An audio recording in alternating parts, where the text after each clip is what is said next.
Hey beauties, it's Nikea here, and as you can tell from the title, this is I don't know if it's a vlog. Yeah, it's a vlog. It's just not a day in the life vlog. This is going to be a part of a series that I'll be doing on my channel, #MomLife. So this is about my motherhood, my journey through motherhood, and this video is just going to be an introduction to that journey and my experience and what I've done as a mother, the things that I'm doing, and just how I plan on raising my daughter. So a little bit about me. I am 29 years old. I am legally single, but I am in a serious relationship. We're not married. Seriously dating. That's what they call it at my church. I'm seriously dating my boyfriend. So we've been dating for, it'll be 4 years in December. It seems like way longer than that. And we had Harper a year and a half, almost 2 years into our relationship. So I found out I was pregnant when I was 28, and that was, no, I found out I was pregnant when I was 27, and that was in February of 2016. And I just been having like weird symptoms. My cycle had been off like before I found out I was pregnant. Like it was changing and I don't know. And I just, cause I could tell I had a period tracker app in my phone, and it was just off. It wasn't coming like in the normal 28 days like it would. So I started noticing the end of January, beginning of February, that like my breasts were tender and I was getting like cramps. So I was like, okay, my cycle is coming finally, because it was late, obviously. And the possibility of being pregnant crossed my mind, but I was like, no, I'm careful, you know, when I have sex, you know. So I was just like, no, it's not possible. It's not possible. Not possible at all. But one weekend, I just was like, my emotions were just really weird. I felt like in a funk. I don't want to say depressed, but I just felt like not doing anything. And I decided not to go to church one Sunday, and I was just feeling blah. And my boyfriend had went to his best friend's house, and I finally said, you know what, I'm gonna go to the store, I'm gonna get a pregnancy test, I'm gonna take it just so I can see, because my period had never been this late before. I remember like feeling like nervous about buying this pregnancy test, like so nervous to the point where I walked into the store, like my knees got weak.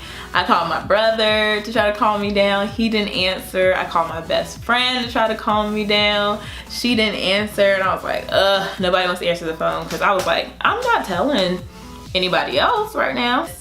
And it came back positive, and I was like, and my coworker had told me, she was like, Cookie, you pregnant. And I was like, no, don't say that, don't wish that evil on me. And she kind of took it back. She's like, oh, I'm just joking, but she knew. So yeah, I found out I was pregnant at that point I was like 4-5 weeks, close to 6. And then the next week, my boyfriend and I went to the gynecologist, which we found out like they don't, if you do an at-home pregnancy test, they don't, yeah, so when you go to the doctor's office, if you took an at-home pregnancy test, they don't do like another test at the doctor's office, because they said like those at-home pregnancy tests are like good enough. So like I was like 5 weeks going on to 6 weeks when I went to that appointment. So after that, like I knew I was pregnant, but it wasn't real. Like it hadn't really like sunk in. So I started taking my prenatal vitamins and all that stuff. And honestly, when I first found out I was pregnant, like my first thought was like, oh God, this can't happen to me right now, because I was in grad school. I had planned on leaving the place I was working and finding another job somewhere else, and I was just like this is just not my timing, not bad timing. It was not my timing, it was bad timing, just like not my plan, because I didn't want to start having kids until I was like 30. So this was like a few years ahead of my time schedule. So like 30, 32 is when I wanted to start having kids. When it comes to like kids and women's choice, like I feel like women should have the choice to choose if they want to keep a child or keep a pregnancy or terminate a pregnancy. And in my mind, I always said that abortion was not an option for me, but you never know until you get into that situation. So I remember talking to my boyfriend about it, like when I found out, but in that moment I knew, I was like, no, it's not an option for me. But like as the pregnancy like progressed, like in those early weeks, I felt like, and this is just a real honesty moment, like I felt like in my mind I was thinking like, oh, let me just trip down the stairs like to lose the baby, because I was just so scared of, you know, that responsibility. I've never said that out in the open to anybody except for my boyfriend, because I was just scared.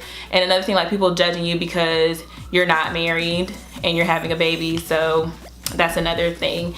Yeah, but that's the way it is. Life happens, people make choices, and you know, you have to accept the responsibility of your choices, because I'm not going to call Harper a consequence. She's not a consequence of my choices. She's a result of the choices that I've made. So yeah, honesty moment. Woo, come back. I did not make a pregnancy announcement until March. So I was like 5 months pregnant until I like made a huge announcement. So my family knew and close friends knew for the first 5 months. That was about it. Pregnancy symptoms, I really didn't have any. Like I was really sleepy at the beginning, and the worst thing I had was about when I was 5 months was I had round ligament pains, and that's when the muscles are stretching underneath your uterus and in your abdomen. Oh my God, y'all, that was like so painful. It lasted for like a whole weekend. That was so painful.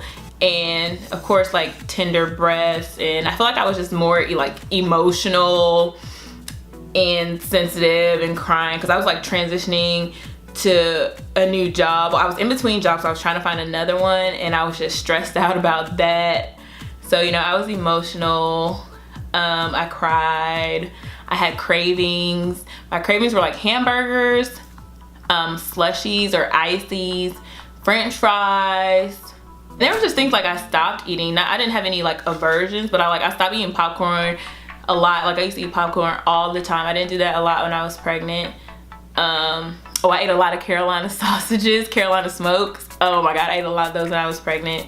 And I stopped eating oodles and noodles a lot. I used to eat those a lot before I got pregnant, but then I like stopped.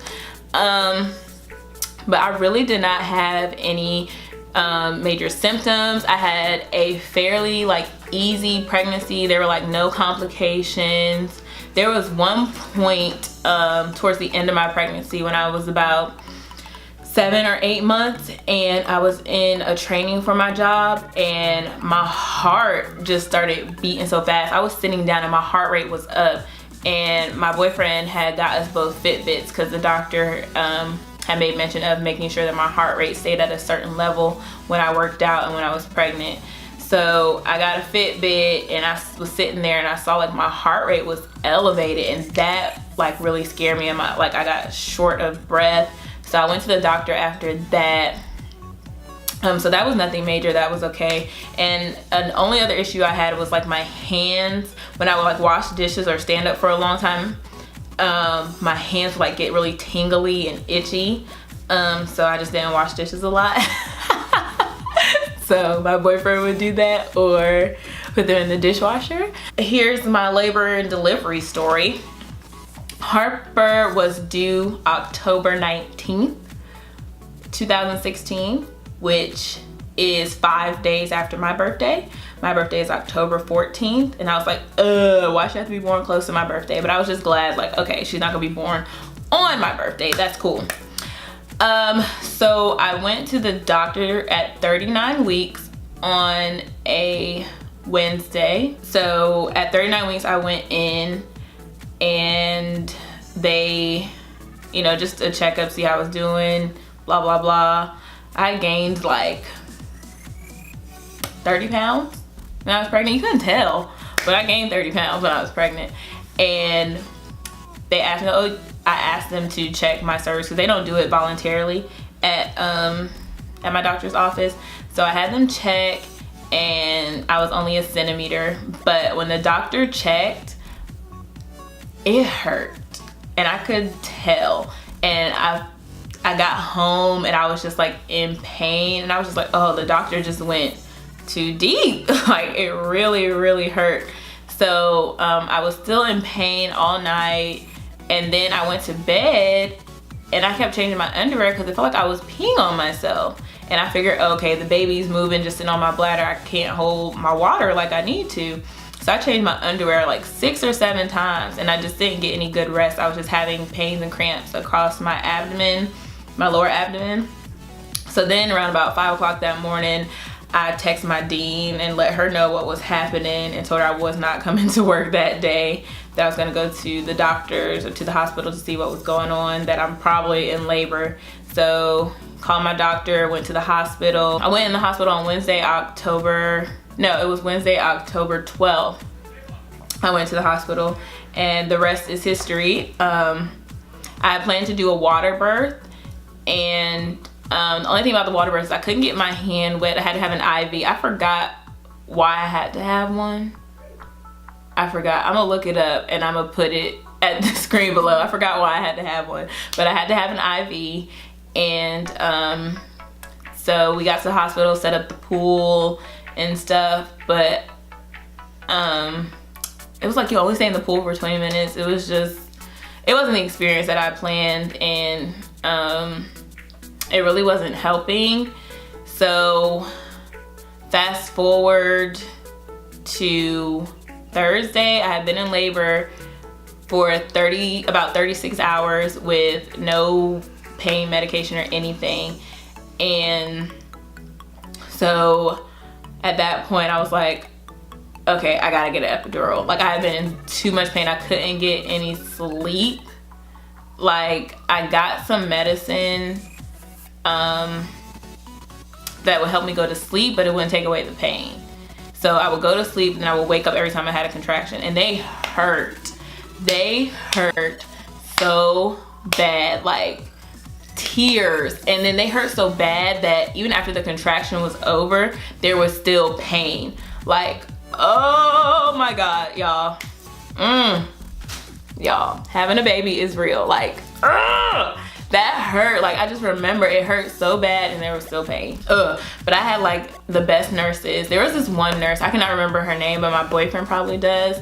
This sweet little white lady, and she just came and talked to me. She was so soothing. Like, in my mind I wanted to say, lady, just shut up, leave me alone. But she was so sweet. Like, looking back now in my right mind, she was so sweet. She was just telling me, you're doing so well. And she was talking about my linea nigra. So that's that line that you get down the middle of your stomach when you're pregnant, which is like totally gone now. It's so weird. So she was saying how my line was so pretty and dark, and everybody would always compliment me on how like smooth my stomach was. I put shea butter on it every day. How I didn't have any stretch marks or anything. So she was just really sweet, and I ate a lot of ices when I was in labor. But yeah, so I was like, I told my boyfriend, I was like, I gotta get the epidural, I'm sorry. Like, I'm sitting there like apologizing to him. He was like, whatever, do what you gotta do.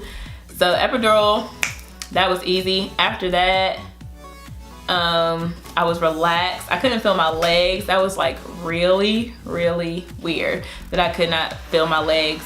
So I've been in labor for a long time. I had lost a lot of the amniotic fluid because we kind of surmised that from the doctor checking my cervix the previous day that she went too deep and accidentally ruptured the amniotic sac. So that's why I was like just water leaking. My water was breaking. And they told me, my doctor, Vicky Latham, she told me that when your water breaks first, that's a long labor. So now I know. So if I ever have another child, I'm not getting my cervix checked at all, okay? No, we just gonna let it happen naturally, because my body doesn't really know what it's like to naturally go into labor. So yeah. So they were like putting fluid back in me because like Harper was basically drying out, and yeah, so that was labor delivery. I don't really remember how long it took. Well, my midwife, she was like, okay, so you need to get this done or we're gonna have this other doctor come in here and get this suction thing. And I was like, yeah, I was probably pushing for like an hour and a half minimum. And they don't tell you this, y'all, but I'm gonna tell you, when you have a baby, if you get an epidural, it just takes away the contractions. You still feel the pain of the baby coming out. I thought I wasn't gonna feel nothing. You just can't feel the contractions, and the contraction's supposed to let you know when to push. So only thing about getting an epidural is that the doctor's gotta watch your little monitor so they can let you know, okay, that's contraction, let's push. Yeah, I still felt it, and the doctor was down there doing this, spreading me open. I'm like, ah! But yeah, I had to get stitches. Well, one stitch on the inside. So that was pretty good. Cause you know, I prepped my perineum. Some olive oil down there. You know, cause I knew it was gonna be stretching. Harper came out, she didn't have any complications. She was really yellow. God, we stayed in the hospital forever. I was ready to go. We were in there from Thursday morning until Sunday morning. I did not want to have my baby in the hospital. I really want to go to a birthing center, but there's none in Greensboro. We are finally leaving the hospital after 5,000 days. There's camping heart. So that weeble wobble down the hallway. Daddy's happy. They're holding me hostage. They want me to go. They thought he was so cute, his smile. That's what it was. But women's hospital, they have great staff, great people. I had a great experience. Like, I really don't have any complaints. I just stayed in the hospital for a long time because I don't like hospitals. That's just my personal thing. I don't like them at all. I don't like to be in them. I don't like to go visit people in them. I just don't like hospitals. So yeah. So Harper was born on my birthday. On my 28th birthday, October 14th, 2016. So yes, Harper and I share a birthday. We are exactly 28 years apart. She was born at 9 p.m. I was born around 12 noonish on my birthday. And we were actually born on the same day of the week. I was born on a Friday. She was born on a Friday. So yeah, I share a birthday. I really don't like it. People think, oh, it's so cute. No, that's my day. I'm mad. People kept telling me, oh, she's gonna be born on your birthday. And I'd be like, shut up. No, she's not gonna be born on my birthday. No, no, no, no, no. But she was. We share a birthday. Oh yeah, another thing about, I didn't know that Harper was a girl until she came out. I decided not to do like a gender reveal or to find out the gender of the child. Honestly, it didn't really matter. I wanted a boy. I just wanted to have a boy. I don't know why. I just want to have a boy. So that was fun not knowing, and it saved me some money because I didn't like buy clothes and stuff. I think we bought like some Panthers onesies, that's it, for the maternity shoot, and those were, you know, non-gender role conforming, whatever. So yeah, that was fun not knowing. Only thing is, like, people were like, oh, I need to know the gender so I can buy clothes and da-da-da-da. Just buy the baby some clothes. The baby gonna be wearing onesies and all this other stuff. But yeah, we had names picked out. It's my little pregnancy book my coworker gave me. We had names picked out for both. The boy's name was, I think we had settled on Carter Andrew. His middle name was gonna be Andrew. It's gonna name him after my dad. So Carter Andrew or Grayson Andrew. I really liked Grayson. And Harper Elise, I stole the name from somebody. It was like, I don't know how I saw her post on Instagram. Girl that was pregnant. I didn't follow her. Maybe it was on like my most liked page. Instagram has so many updates. But I saw her post. It was like a maternity shoot and she had the name Harper Elise. And I was like, oh, that's my baby's name. Like, and I thought it was okay to steal her name because like we weren't near each other. We don't live in the same area. I didn't even know her. So shout out to this unknown Instagram person who our daughters have the same name, except for last name. So yep, Harper Elise, and I like what the names meant. So yep, didn't find out Harper was a girl till she came out. And then, cause EJ, my boyfriend, announced the sex and was like, it's a girl. We were both hoping for a boy. So yeah, once we went home that Sunday, just adjusting to mom life. Like staying home on maternity leave was not fun. Like people think you're getting a break, but oh my God, her waking up every couple of hours to nurse, because I did breastfeed and I'm still breastfeeding. Harper is 20 months and we are still breastfeeding. I'm starting to cut her back because I plan for her to be off the titty in October at her 2 years when I go to Mexico. So I've cut her down because she used to nurse like very frequently. So I've cut her down to a few times. And just like trying to control my bladder. Oh, the first day I got home, I peed on myself. But you know, a baby just came out of there, so that muscle needs to go back to its regular size. So that was fun. So I didn't have any complications postpartum. You know, there's just the normal bleeding afterwards. That was not an issue. Yeah, so I only stayed home for 4 weeks. I planned on doing 6, but I just started this new job, teaching at another school, and unfortunately, you know, America has the worst maternity leave policies, and you know, a lot of companies just follow suit of that.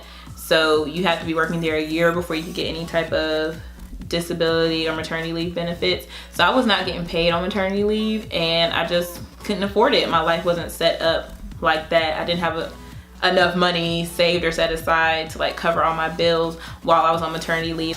I actually had to ask my family to help me pay my car note for that month I was out. And then while I was on my maternity leave, my boyfriend lost his job. So, and we were living together and splitting the bills. So, you know, I went back to work, and, you know, my paycheck had to cover everything for a month. So yeah, that was rough. And I hate the fact that I had to go back at 4 weeks because my body felt fine, but mentally and emotionally, I wasn't healed and ready. Like I was fine like with Harper, but just going back to work, because I'm a teacher.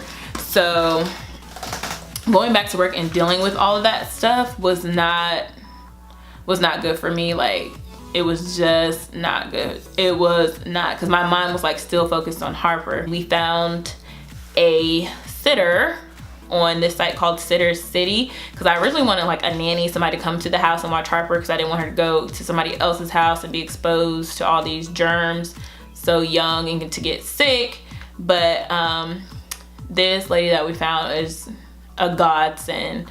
Oh my gosh, she's wonderful. Her name is Priscilla, and she has like a daycare in her home. She has a few kids, and Harper just loves her. She loves Harper. It's a match made in heaven. Like I need her to like get a building and open a daycare. Okay, she's great. She reminds me of how my mom like took care of kids. So I'm okay with Harper being there with her.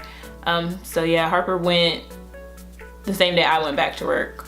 She went to the sitter, and she's been going ever since. Yeah, almost 2 years now.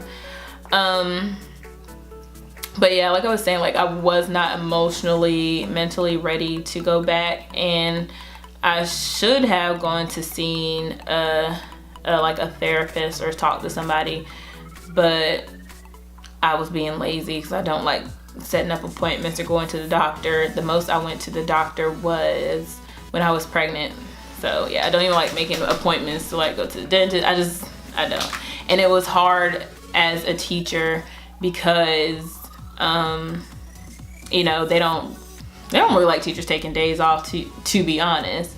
But I should have put my mental health first, because that job's gonna go on with or without me. Or if I'm not mentally healthy and I'm not feeling good, that job's gonna go on without me. So I should have just, you know, made an appointment and went. But you know, I was being lazy, and so I can't diagnose myself. I don't know now, but I probably, you know, had some like baby blues or like postpartum depression. Like I didn't have any like aversions to Harper or doing stuff with her. Like that wasn't an issue. It was just like going back into my regular routine like too fast. That was just crazy. Like I mentioned before, I did breastfeed and I still am breastfeeding. Harper was exclusively breastfed until she was about 5 or 6 months, and then I started introducing food to her. So I made all of her food. Like I would go buy all the fruits and veggies and blend it all up and cook it and all that stuff. So she only had my breast milk, and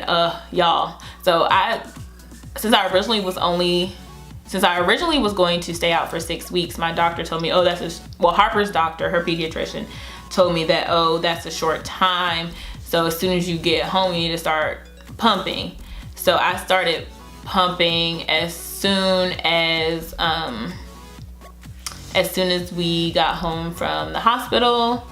So I had like an abundance of breast milk. Like there were times when I would pump before I would go to work that I would pump 20 ounces of breast milk. Like Harper has so much milk, OMG.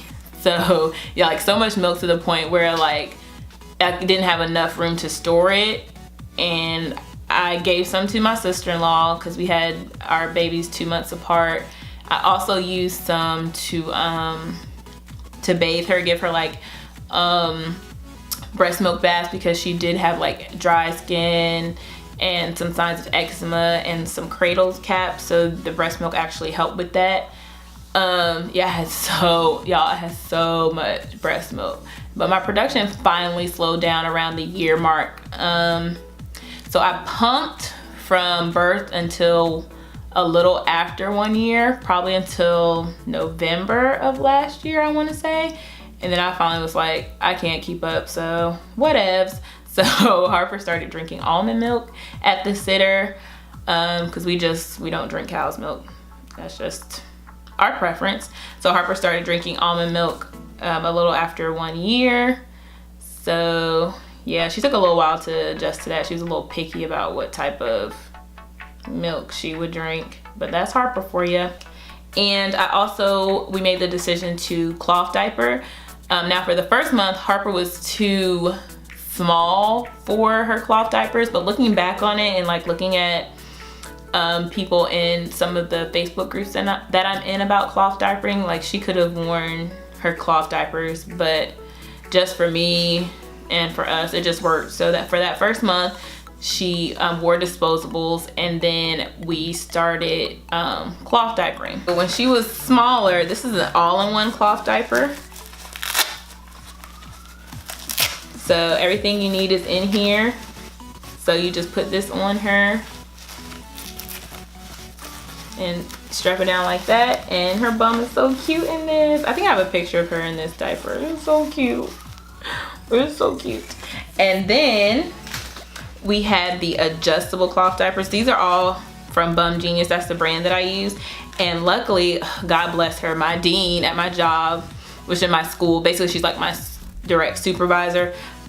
She cloth diapered her children, and she found out I was cloth diapering, and she gave me her entire stash, like all of the diaper parts. So you have this part here, and it has the buttons to adjust it to make it smaller. So when Harper was smaller, it was snapped all the way like this, and then you bring it in and snap it around the middle.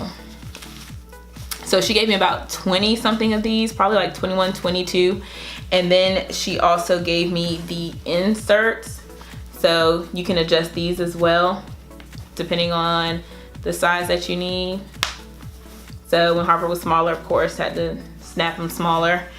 And she also gave me like some smaller infant sized ones that were they're probably like this big, so sometimes you may need to double up. So yeah, she gave me her whole stash, and I'm so grateful, because a stash of diapers and inserts like that, the microfiber inserts, that's like $500. So in the long run, up front on cloth diapers, you're gonna spend a lot of money, but on the back end, you're gonna save money, because I think the estimate is like you spend like $2,000 a year on diapers. So just imagine 1 year to up to 3 years, maybe 3.5 of diapers, $6,000 that we saved. So I haven't had to buy anything except for these. So everybody knows these, like, people use these as burp cloths, but as Harper got older, she began to wet like so heavily. So I would wrap the microfiber insert, and I still do this now, wrap the microfiber insert in this and then stick that inside the diaper. So cloth diapering was like the best decision for us. Wash the diapers about 2 or 3 times a week, just depends on how heavily she used them. I don't have to wash them as much now because I am potty training her. There's a video coming on that, so I'm not gonna go into too much detail. But cloth diapering was like the best experience. We made sure that we bought a good washer and dryer since it was gonna be used frequently. And I wanted a washer with a sanitized cycle because you wanna get the water really hot when you're washing them.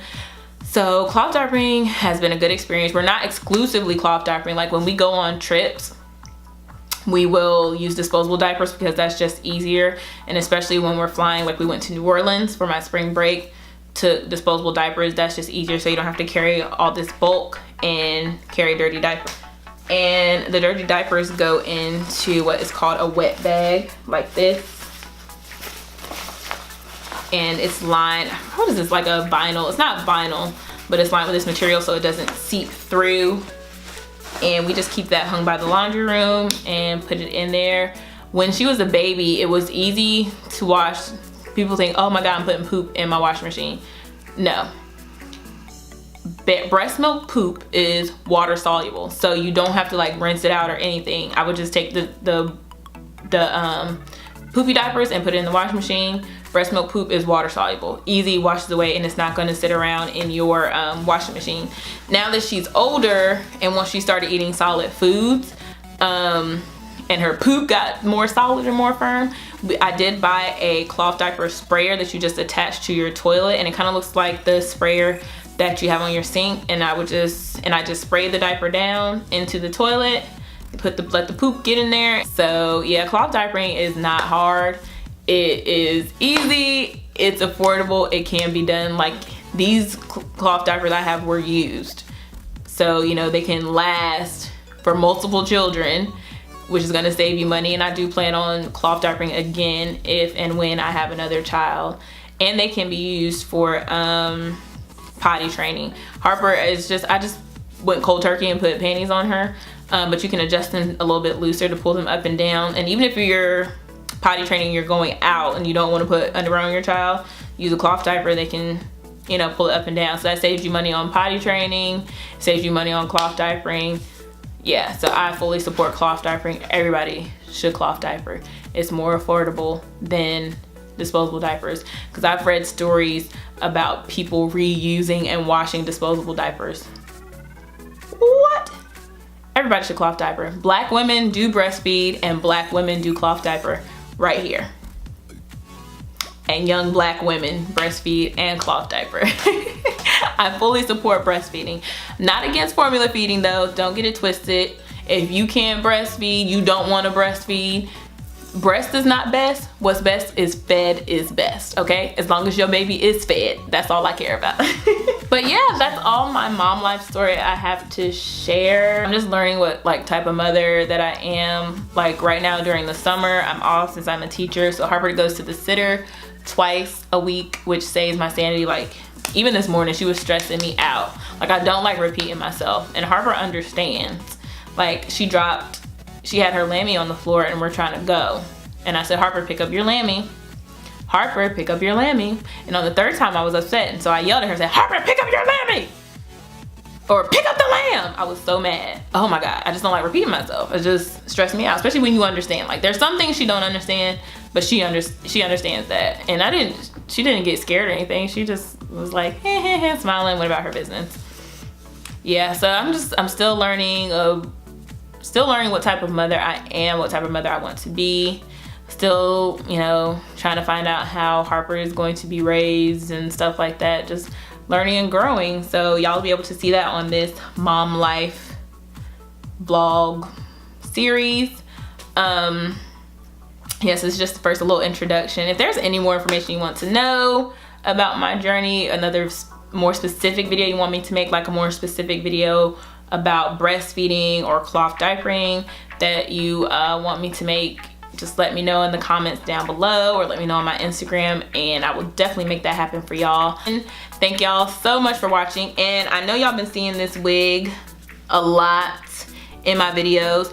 Don't worry, information for this wig is gonna be coming in my video that I'm posting on Thursday. Okay, so be on the lookout for that. All right, is that all I have to say? All right, thank you so much for watching, beauties. Be sure to go down below and click that subscribe button if you're not already, and right next to that, hit that bell notification button so that you never miss when I post. And I will definitely be seeing you in the next one. Bye.